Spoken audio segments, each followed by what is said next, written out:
UPSC की परीक्षा में तैयारी के साथ साथ डॉक्यूमेंट्स और सही डॉक्यूमेंटेशन का भी ध्यान रखना बहुत जरूरी है। कई बार स्टूडेंट्स सिर्फ पढ़ाई में इतने बिजी हो जाते हैं कि उन्हें डॉक्यूमेंटेशन का ध्यान नहीं रहता है और अक्सर परीक्षा के अंत में सब कुछ सही होने के बाद भी डॉक्यूमेंट्स में किसी गलती के कारण परेशानी बढ़ जाती है।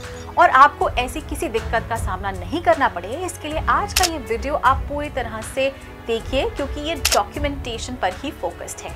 नमस्कार, स्वागत है आपका प्रभात एग्जाम के यूट्यूब चैनल पर। ये एक ऐसा प्लेटफॉर्म है जहां आपको मिलती हैं सभी कम्पिटिटिव एग्जाम से जुड़ी महत्वपूर्ण जानकारियां जो आपको किसी भी एग्जाम में सफल होने में काफी मदद कर सकती हैं। अगर आप हमारे YouTube चैनल पर पहली बार आए हैं तो हमें लाइक और सब्सक्राइब जरूर कर लें और हमारे लेटेस्ट वीडियो सबसे पहले आप तक पहुंचे इसके लिए बेल आइकॉन को प्रेस करना ना भूलें। तो आइए शुरुआत करते हैं आज के वीडियो की, जो है यूपीएससी के लिए जरूरी डॉक्यूमेंट्स।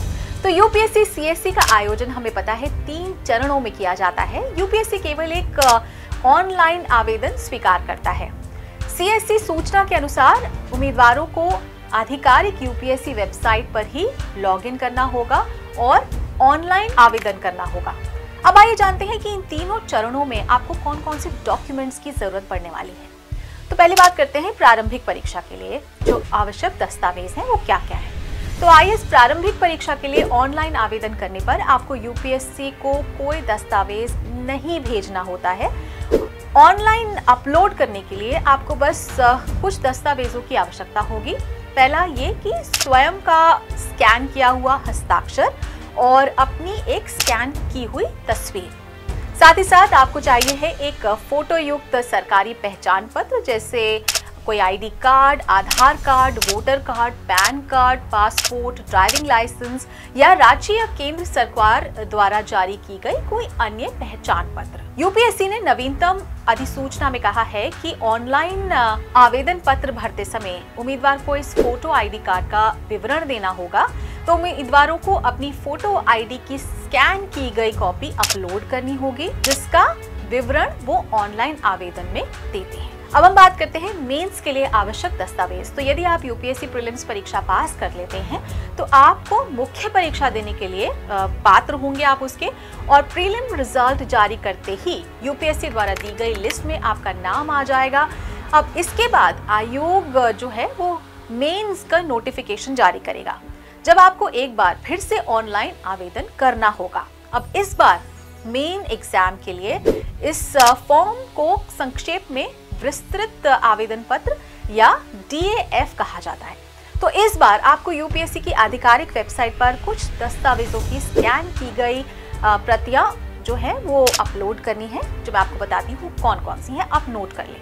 पहला है उम्र का प्रमाण, तो केवल मैट्रिक या माध्यमिक विद्यालय छोड़ने का प्रमाण पत्र। शैक्षिक योग्यता का प्रमाण पत्र, यानी कि विश्वविद्यालय द्वारा प्रदान किया गया आपका डिग्री प्रमाण पत्र या यूपीएससी द्वारा मान्यता प्राप्त समकक्ष योजना। नेक्स्ट इज ईडब्ल्यूएस प्रमाण पत्र। तो अगर आप ईडब्ल्यूएस आरक्षण का लाभ उठाने के चाहते हैं तो उसके लिए आपको प्रमाण की आवश्यकता भी होगी, वो भी आपको सबमिट करना होगा।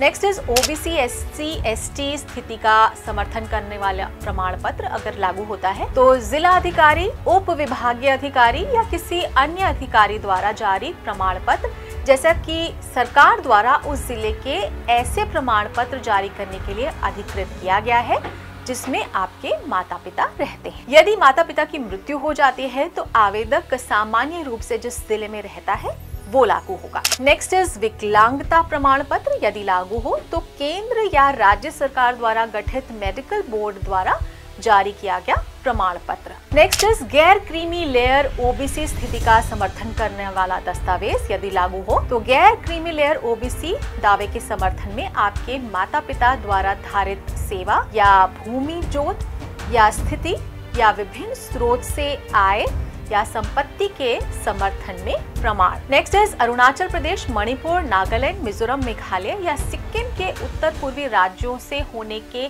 प्रमाण के लिए प्रमाण पत्र यदि लागू हो तो उसी प्राधिकारी द्वारा जारी किया गया जो जाति प्रमाण पत्र यानी ओबीसी एससी एसटी प्रमाण पत्र जारी करता है। नेक्स्ट इज सरकारी सेवकों के लिए वचन यदि लागू हो तो ये कहते हुए कि आपने यूपीएससी सीएससी लेने के बारे में अपने कार्यालय या विभाग के प्रमुख को लिखित रूप में सूचित किया है। नेक्स्ट इज जम्मू और कश्मीर अधिवास अगर लागू हो तो जिला मजिस्ट्रेट द्वारा जारी किया गया, जिसके अधिकार क्षेत्र में आप 1 जनवरी 1980 और 31 दिसंबर 1989 के बीच जम्मू कश्मीर में रहे थे। सटीक वर्ष की जानकारी के लिए आप जो नवीनतम डेटा वो जरूर देख लें। नेक्स्ट इज रक्षा सेवा में विकलांग यदि लागू हो तो महानिदेशक पुनर्वास रक्षा मंत्रालय द्वारा जारी किया गया, जिसमें कहा गया है कि आप सेवा में रहते हुए अक्षम थे और इसके कारण आपकी ड्यूटी से छुट्टी दे दी गई थी आपको। नेक्स्ट इज आयु छूट दावे का समर्थन करने वाला प्रमाण पत्र यदि लागू हो तो इसमें ओबीसी, एससी, एसटी स्थिति प्रमाण पत्र और या विकलांगता प्रमाण पत्र और या जम्मू और कश्मीर अधिवास प्रमाण पत्र और या रक्षा कर्मियों का प्रमाण पत्र शामिल है। अब हम बात करते हैं व्यक्तित्व परीक्षण के लिए आवश्यक दस्तावेज। तो साक्षात्कार में भाग लेने के दौरान उम्मीदवारों को अपने साथ कुछ प्रमाण पत्र ले जाने होंगे। वो क्या क्या है? फर्स्ट इज मूलतः मैट्रिकुलेशन सर्टिफिकेट, नाम और जन्म स्थिति के प्रमाण के लिए, साथ ही इसकी एक सेल्फ अटेस्टेड फोटो कॉपी भी आप साथ रखें। नेक्स्ट इज डिग्री प्रमाण पत्र, तो शैक्षिक योग्यता के प्रमाण के लिए, और यदि विश्वविद्यालय द्वारा डिग्री प्रमाण पत्र अभी जारी नहीं किया गया है तो उम्मीदवार को अंतिम प्रमाण पत्र या अंक पत्र ले जाना चाहिए। साथ ही उसकी एक सेल्फ अटेस्टेड फोटो कॉपी भी आप अपने साथ रखें। नेक्स्ट इज ई समन पत्र का प्रिंट आउट चाहिए होगा। साथ ही सरकार द्वारा जारी फोटो आईडी कार्ड, साथ ही 2 हालिया पासपोर्ट साइज फोटो जिसमें एक सेल्फ अटेस्टेड होना चाहिए, और यदि लागू हो तो आयु में छूट के समर्थन में प्रमाण पत्र। अनुसूचित जाति, अनुसूचित जनजाति के उम्मीदवारों के लिए अतिरिक्त दस्तावेज चाहिए। साथ ही साथ जाति प्रमाण पत्र, मूल और फोटोकॉपी, पीजी डिग्री या उच्च शिक्षा प्रमाण पत्र और मार्कशीट, मूल और फोटोकॉपी, टीए फॉर्म 2 प्रतियां और यात्रा का प्रमाण। गैर दिल्ली उम्मीदवारों के लिए यात्रा भत्ता। नाम में मामूली विसंगतियों के मामले में हलफनामा। पीएच श्रेणी के उम्मीदवारों द्वारा ले जाने के लिए अतिरिक्त दस्तावेज, शारीरिक रूप से विकलांग प्रमाण पत्र, मूल और फोटोकॉपी।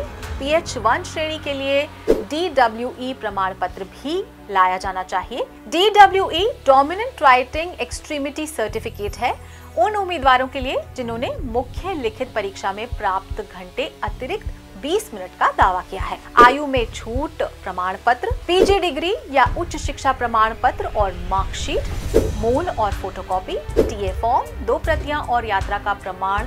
गैर दिल्ली उम्मीदवारों के लिए यात्रा भत्ता। नाम में मामूली विसंगतियों के मामले में हलफनामा। और चिकित्सा परीक्षण के लिए आवश्यक दस्तावेज है 8 से 10 पासपोर्ट साइज फोटो, नुस्खे या चिकित्सा प्रमाण पत्र यदि कोई हो जो आंखों की जांच के लिए सहायक हो सकते। तो दोस्तों ये अब आप समझ गए होंगे कौन सी डॉक्यूमेंट्स आपको कब लेके जाने हैं, तो इनको रेडी रखना बहुत जरूरी है।